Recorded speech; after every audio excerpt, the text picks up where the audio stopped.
वल्लभ नगर धरियावद में शनिवार को उपचुनाव।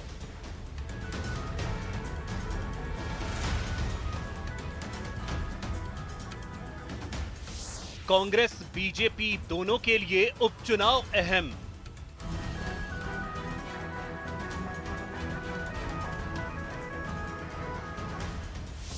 उपचुनाव में संख्या का नहीं, साख का सवाल।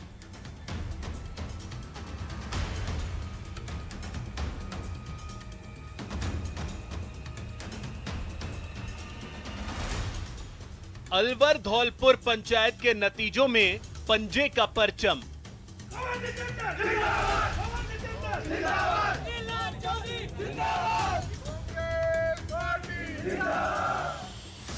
क्या पंचायत के नतीजों से कांग्रेस को मिलेगा फायदा?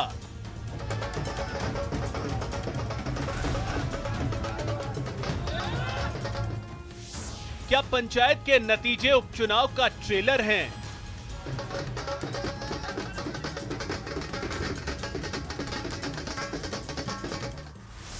पंचायत में पंजा भारी, उपचुनाव में किसकी बारी? नमस्कार, आप देख रहे हैं न्यूज 18 राजस्थान। आपके साथ मैं हूं अभिषेक। अलवर धौलपुर पंचायत चुनाव के नतीजों से कांग्रेस का दबदबा नजर आया है। दोनों जगह कांग्रेस का परचम लहराया है। कांग्रेस जोश से लबरेज है। शनिवार को वल्लभ नगर और धरियावद में उपचुनाव का मतदान है। दोनों दलों के लिए यह चुनाव बेहद अहम है। हालांकि जीत हार से संख्या बल पर ज्यादा फर्क नहीं पड़ेगा, लेकिन यह चुनाव संख्या से ज्यादा साख का सवाल है, क्योंकि जो जीतेगा वो जनमत के रुख की बात करेगा। पूरे प्रचार में महंगाई समेत राष्ट्रीय मुद्दे उछले, लेकिन उपचुनाव में स्थानीय मुद्दे ज्यादा असर करते हैं। देखना होगा कि जनता किस मुद्दे पर मतदान करेगी। आज चर्चा इसी मुद्दे पर। पहले देखते हैं प्राइम डिबेट के प्राइम सवाल। तो पहला सवाल यह है कि पंचायत चुनाव के नतीजों का उपचुनाव पर क्या असर होगा। बात दूसरे सवाल की करें तो उपचुनाव जीत से ज्यादा क्या साख का सवाल है। और तीसरा सवाल यह कि 2 सीटों से जनता के मूड का क्या पता चलेगा।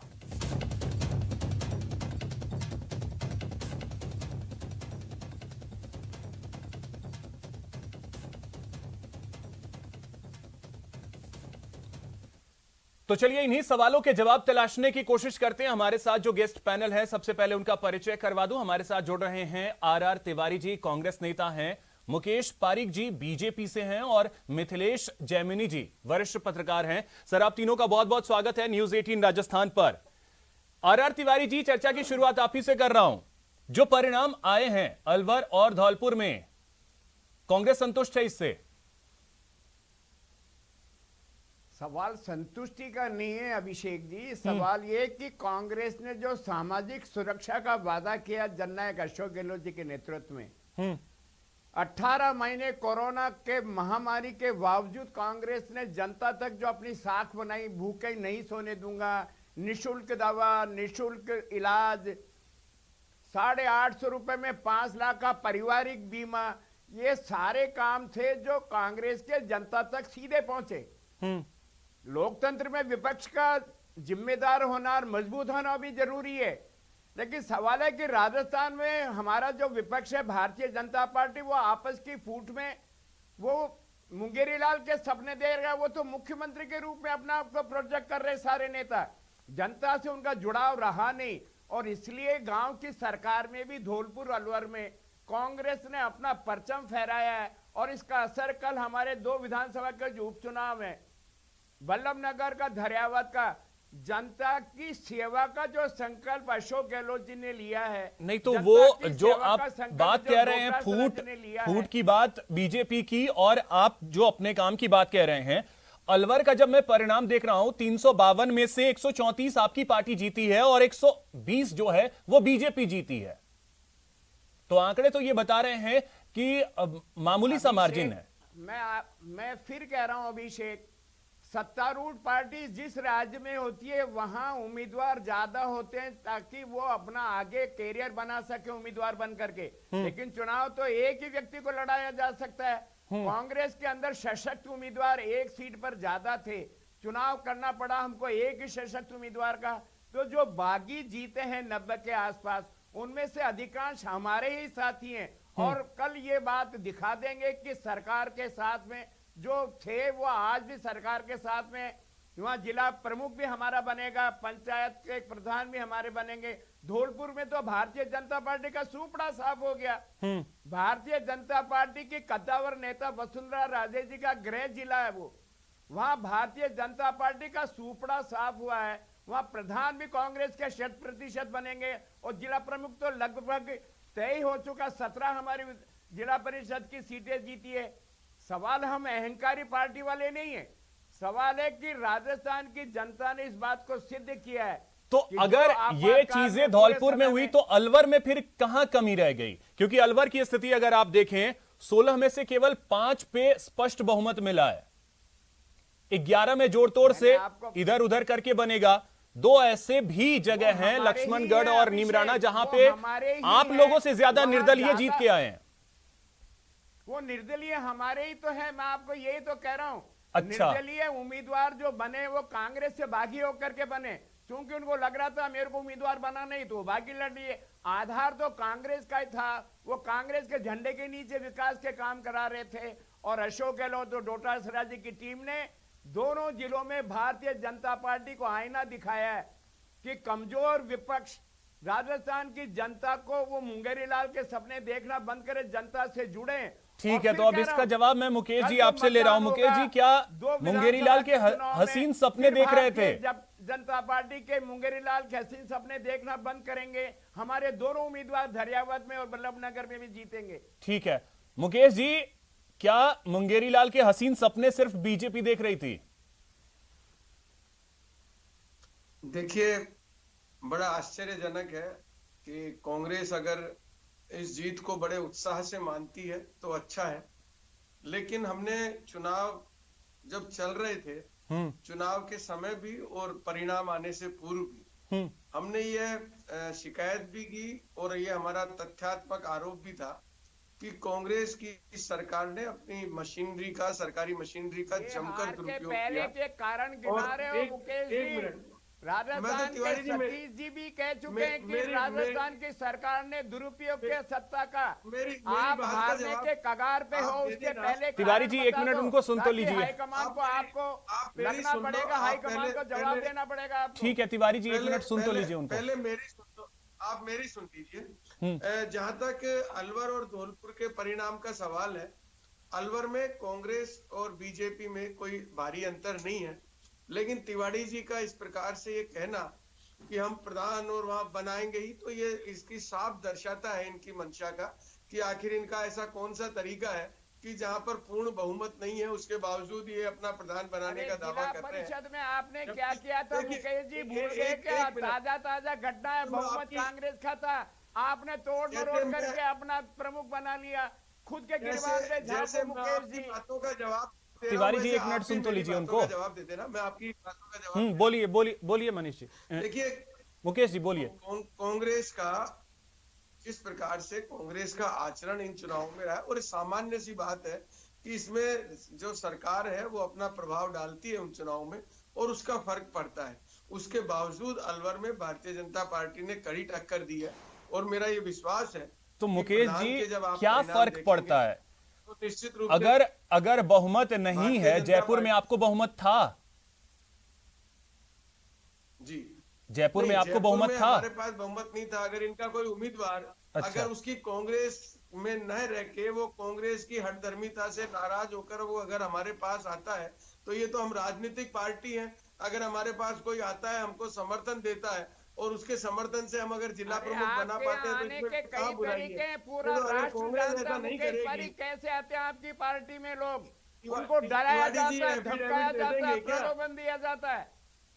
तिवारी जी, आप ये ऐसा कह देंगे क्या कि हम हमारे जो जीत के आए हैं उनके अलावा हम बनाएंगे ही नहीं? अगर आप ये कह दें तो मैं आपको मान जाऊंगा। मैं आपसे कह रहा हूँ, जब कल हमारे प्रधान बनेंगे तो आप कह रहे हो ना कि हम हमारी मंशा जाहिर कर रहे हैं। के लिए कह रहे हैं कि वो सारे हमारे जीते। अरे निर्दलीय तो एक चीज मुकेश जी, जो आप देखिए, एक चीज है सरकारी मशीनरी का दुरुपयोग की बात आप कर दे रहे हैं। अब देखिए, आपके प्रदेश अध्यक्ष ने भी ये बात कही है किस आधार पे ये आप कह देते हैं? आपके पास अगर कोई आधार है तो फिर आप कोर्ट जाइए। देखिए, मैं आपको बताऊं, नहीं, हमने शिकायत की है, इलेक्शन कमीशन में भी हमने समय समय पर शिकायतें दी है। और ये जो चुनाव होते हैं इसको राज्य सरकारें प्रभावित करती हैं, और कांग्रेस इसको कैसे प्रभावित करना है अच्छे तरीके से जानती है, और वो करती भी है। अच्छा, तो मतलब बाकी अगर दूसरे राज्यों में जहां आपकी सरकार है वहां पंचायत चुनाव हो रहे हैं तो उसको आपकी पार्टी प्रभावित कर रही है। सुनिए, लेकिन हम कांग्रेस की नहीं, तो पंचायत चुनाव कांग्रेस अपनी विजय मानती है, और जब हार जाती है, देखिए सुनिए, अगर कांग्रेस हार जाती है तो पहले ईवीएम मशीन पर ठीकरा फोड़ देती थी। तो ये तो कांग्रेस का, हम जो वास्तविकता है, जो तथ्य है। ठीक है मुकेश जी, चलिए ठीक है, मैं आपके पास फिर से आता हूं। अब 1 मिनट के लिए मिथिलेश जी मैं आपके पास आ रहा हूं, आपसे जरा सा समझना चाहूंगा जो ये परिणाम आए हैं। पहले तो इस परिणाम का संदेश मैं आपसे समझना चाहूंगा, क्योंकि कांग्रेस अपनी पीठ थपथपा ले, बीजेपी अपनी पीठ थपथपा ले, लेकिन जो आंकड़े हैं वो ये बता रहे हैं कि मार्जिन ज्यादा है नहीं, और निर्दलीय जो हैं वो भी काफी संख्या में जीत के आए हैं। देखिए अभिषेक जी, जो ये पंचायत चुनाव के जो परिणाम आए हैं, इसमें एक बात तो क्लियर हो गई है कि ये जो आवाज़ यूपी से सटे हुए धौलपुर से निकली है और दिल्ली से सटे हुए अलवर से निकली है, इसका असर गुजरात से सटे हुए दोनों इलाके हैं जो दरियावद और वल्लभनगर, उन पर असर पड़ना तय है, इसमें कोई शक शुबा नहीं है। एक दूसरा मैसेज बीजेपी के लिए है कि बीजेपी के लिए यूपी बहुत अहम है, और धौलपुर की सारी रिश्तेदारियां ग्रामीणों की अधिकतर यूपी में है, और धौलपुर में जिस तरीके के परिणाम आए हैं वो बीजेपी के लिए निश्चित रूप से चिंताजनक है, और धौलपुर की जो राजनीति है उसके लिए पोजीशन ठीक नहीं है। अभी मुकेश पारीक जी कह रहे थे कि जो इलेक्शन में मशीनरी, सरकारी मशीनरी का दुरुपयोग किया, लेकिन मैं आपको बताना चाहूंगा कि जब पंचायत चुनाव के पहला चरण हुआ था, जब 21 जिला प्रमुख में से 14 इनके जीते थे, तब ये आरोप नहीं लगाया था। तो ये जो राजनीतिक भाषा है, ये सियासी जुबान है, इससे बोलने से पहले अगर राजनेता अपने अंतर मन को टटोल ले कि जनता में कहीं ना कहीं कोरोना काल के बाद में कांग्रेस का जनाधार बढ़ रहा है, तमाम पिछले पंचायत चुनाव हुए उनमें भी कांग्रेस ने बाजी मारी, इन दोनों में भी बाजी मारी, तो जो महंगाई का कारण है, किसान आंदोलन है, इन सब का असर पड़ रहा है, और कांग्रेस बीजेपी के अंदर जो कुछ चल रहा है वो किसी से छिपा नहीं है। जो स्थानीय बीजेपी में जो नारे लगते हैं, जब जोधपुर में जाके केसरिया में हरा हरा, राजस्थान में वसुंधरा, और जयपुर में सतीश पूनिया जी के बर्थडे पे अब की बार सतीश सरकार, ये जो सब कुछ चल रहा है इससे, और दूसरा जो डेवलपमेंट का जो अहम मुद्दा है जो दोनों जगह दिखाई नहीं दे रहा, दरियावद और वल्लभनगर में एक और अहम चुनौती है कि वहां चतुष्कोणीय मुकाबला है, न कांग्रेस न बीजेपी, वहां चारों जो प्रत्याशी नेक टू नेक फाइट में है। वहां आरएलपी ने जो इनसे निकला है, देखिए भाजपा के लिए, देखिए कभी रणधीर सिंह भिंडर बीजेपी के थे, वो उनके लिए चुनौती है, कभी हनुमान बेनीवाल जो इनके 24 एमपी को जिता के 25 का जो ग्राफ मोदी जी को दिया, वो इनके खिलाफ वल्लभनगर में चुनौती दे रही है। तो कहीं ना कहीं भाजपा को अपनी रणनीति पर विचार करना पड़ेगा, और ये जो पंचायत चुनाव में जीत हुई है ये साधारण जीत नहीं है, इसमें जो पर्टिकुलर अगर हम धौलपुर की बात करें तो राजाखेड़ा में मिथिलेश जी, जैसा आपने कहा कि इसका असर जो है, असर देखने को मिलेगा, कल का जो चुनाव है असर देखने को मिलेगा। बिल्कुल तो क्योंकि अब दोनों ही पार्टियों के लिए ये 2 सीट जो हैं, वर्तमान की स्थिति तो एक बीजेपी एक कांग्रेस। देखिए ये जो दिवाली से पहले, मैं अभिषेक जी आपको क्लियर कर दूं, दिवाली से पहले सतीश पूनिया जी के लिए शुभ सूचना लेके आएंगी या दिवाली खराब करेंगी। इधर कांग्रेस के लिए भी ये दिवाली सही रहेगी या नहीं रहेगी, कांग्रेस में भी मंत्रिमंडल का विस्तार होना है, कई तरीके की खबरें चल रही है। आज अशोक गहलोत जी ने शाहपुरा में जिस तरीके से भाषण दिया और उसमें कहा कि आलोक बेनीवाल ने मेरी सरकार बचाई है, तो ये जो पर्टिकुलर पिछले दिनों विजयपाल मिर्धा जी के लिए डेगाने में कहा, तो जो एक एक एमएलए जो इनके साथ थे उनके एहसान उतार रहे हैं, वो कह रहे हैं 13 जो निर्दलीय एमएलए और जो बसपा वाले सब मेरे साथ रहे हैं, वो 120 के 120 एमएलए मेरे साथ जुड़े हुए हैं। तो अगर ये 2 सीटें और जीतती तो अशोक गहलोत का दिल्ली में बात करने का जो स्तर है वो बढ़ जाएगा, बार्गेनिंग कैपेसिटी बढ़ बिल्कुल जाएगी। ये तो इसी वजह से हम ये कह रहे हैं कि ये क्या साख का सवाल भी बन गया है, चाहे वो बीजेपी हो या कांग्रेस हो। ये पॉलिटिकल साइंस में अगर इसे लिटमस टेस्ट कहें तो कांग्रेस और बीजेपी के लीडर्स का लिटमस टेस्ट है। अब तिवारी जी, मैं यही चीज आपसे अब समझना चाहूंगा कि ये कांग्रेस के लिए भी, चाहे वो वल्लभ नगर हो या धैर्यवद हो, दोनों ही सीटें जो हैं वो कांग्रेस के लिए लिटमस टेस्ट बन गई हैं। बेहतर करने का दबाव जो है वो एक्स्ट्रा आ गया है। जी राजस्थान देखिए, मैं एक मिनट मिसेज जी, इसका जवाब मैं तिवारी जी से ले लूं, फिर आता हूं आपके पास। अभिषेक, मैं कह रहा हूं कि ये टेस्ट तो आज ही हम जीत गए 2 जिलों में, और मुख्यमंत्री जी की जो कार्य कुशलता है, जनता के साथ में उनका जो सीधा जुड़ाव है, जो उनके साथ में रहा, उनका वो आखिरी दम तक साथ देते हैं, जो कहते हैं वो करते हैं। हमारी पार्टी जुमला वाली पार्टी नहीं है। 15 लाख रुपए ला देंगे, काला धन ले आएंगे, नोटबंदी से सारे काले धन को ला करके लोगों को हम चमन कर देंगे, देशद्रोहियों को बंद कर देंगे। नोटबंदी से क्या हुआ, जीएसटी से क्या हुआ?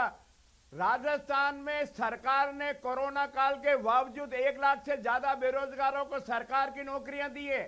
आज राजस्थान के मुख्यमंत्री का बाकी बचे हुए साल में हम 70,000 के करीब फिर बेरोजगारों के लिए नौकरियां खोल रहे हैं। सवाल यह कि जनता के लिए जो वादे मुख्यमंत्री जी ने किए, सरकार ने जो किए, हमारे विधायकों ने जो काम किया, उसकी परिणति होगी। और आज हमने जिलाओं में भी हमने दिखाया परचम। कल दोनों विधानसभा के चुनाव में, चलिए, दोनों सीट जीतने का आप दावा कर रहे हैं, वही दावा उधर से भी हो रहा है, बीजेपी की तरफ से भी वही दावा सेम हो रहा है। मुकेश जी, अरे वो तो सतीश पूनिया जी तो आज ही कह रहे हैं कि वहां दुरुपयोग किया जा रहा है सरकार की मशीनरी का। ठीक है, अब दिल्ली में उनको जवाब देना पड़ेगा दोनों विधानसभा सीट कैसे। ठीक है मुकेश जी, देखिए, सरकारी मशीनरी का दुरुपयोग वो आप भी जानते हैं कि वो पॉसिबल नहीं है, खास करके चुनाव में। ठीक है, लेकिन अब एक चीज मैं आपसे समझना चाहूंगा, जो पार्टी के अंदर चीजें चल रही हैं, पार्टी को भी तो दिख रहा होगा, आला कमान को सबको दिख रहा होगा। ये लिटमस टेस्ट आपकी पार्टी के लिए, आपके प्रदेश अध्यक्ष के लिए तो बन गया है, आप स्वीकार करें या ना करें? देखिए, पार्टी उपचुनाव अपनी पूरी शक्ति से और एकमुखी होकर लड़ रही है।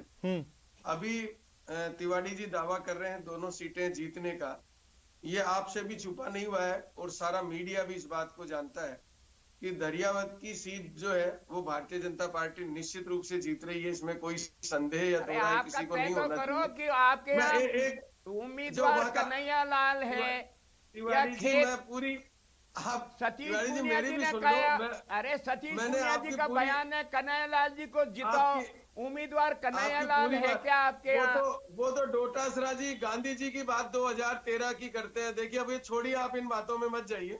अच्छा, बराबर का ये सही जो है। बात है, धैर्यवद हम जीत गए, ये बात सही है कि वल्लभ नगर में चतुर्थ कोणीय नहीं, तो जब आप जीत रहे हैं तो फिर मशीनरी के दुरुपयोग का आरोप क्यों लगा देते हैं? जब आप जीत रहे हैं, आपको लग रहा है कि आप जीत रहे हैं, तो उस चीज पे बने रहिए ना, उस पे फोकस रहिए, उस पे विश्वास कीजिए। मशीनरी के दुरुपयोग का आरोप क्यों लगा देते हैं? नहीं, जो अगर दुरुपयोग होगा तो एक हमारी जो सतर्कता है, हमको ये तो उसकी निश्चित रूप से शिकायत भी करनी पड़ेगी, उसका विरोध भी करना पड़ेगा। उस बात को लेकर के आप तो उसके पीछे आप इलेक्शन कमीशन के पास जाइए, वहां नहीं होता है, कोर्ट जाइए, सारी सुविधाएं हैं, आप उसको फॉलो कीजिए। ठीक है, अब एक क्लोजिंग कमेंट मिथिलेश जी मैं आपसे ले रहा हूं। जो ये 2 चुनाव होने वाले हैं, क्या इस चुनाव के बाद यह भी हमें पता चल जाएगा कि 2023 के लिए जनता का मूड क्या है? बिल्कुल अभिषेक जी, ये जो इलेक्शन है, ये 3 साल का कार्यकाल लगभग कांग्रेस का पूरा हो जाएगा। अगर ये दोनों चुनाव जीत जाते हैं तो जो अशोक गहलोत कह रहे हैं कि मैं वापस सरकार बनेंगे, धारीवाल जी को फिर से मंत्री बनाऊंगा, उस पर मोहर लग जाएगी। यही कारण है कि पिछली बार जब उपचुनाव हुए थे, 3 उपचुनाव, तो अशोक गहलोत केवल नामांकन के दौरान गए थे, उसके बाद वो दूसरी सभा करने नहीं गए थे। ये धैर्यवद में 3 सभाएं की, वल्लभ नगर में दोबारा, और वल्लभ नगर में जाके 1 की, धैर्यवद में 3 की। लसाड़िया, जहां से 18,000 वोटों से कांग्रेस को विजय मिली थी, वहां अशोक गहलोत गए। अशोक गहलोत गौतम लाल मीणा के घर पे गए उनके निधन पर शोक जताने के लिए। ये तमाम चीजें बताती है कि अशोक गहलोत अगले चुनाव की तैयारी में उतर गए, और प्रशासन शहरों के संग अभियान को भी जिस गंभीरता से वो ले रहे हैं, एक-एक गांव-गांव में जाने की शुरुआत कर दी है, सारे अमली जामा, प्रशासनिक जामा को झोंक दिया है, शांति धारीवाल खुद उतर गए। तो बिल्कुल, तो अब गांव का कम से पट्टा कम मिल जाता है, ये 2 तो चुनाव जो बहुत हैं, बड़ा इलेक्शन वेपन है। 2 उपचुनाव के BJP को परिणाम बहुत ये भारी बताएंगे पड़ने कि वाला है, जनता का इसीलिए मूड क्या है। वक्त मेरे पास इतना ही है, और मूड क्या है वो पता चलेगा 2 तारीख को। कल वोटिंग है और 2 तारीख को काउंटिंग होनी है, 2 नवंबर को। फिलहाल बहुत शुक्रिया आप सभी का हमारे साथ जुड़ने के लिए, इस चर्चा में शामिल होने के लिए। तो प्राइम डिबेट में फिलहाल इतना ही। नमस्कार।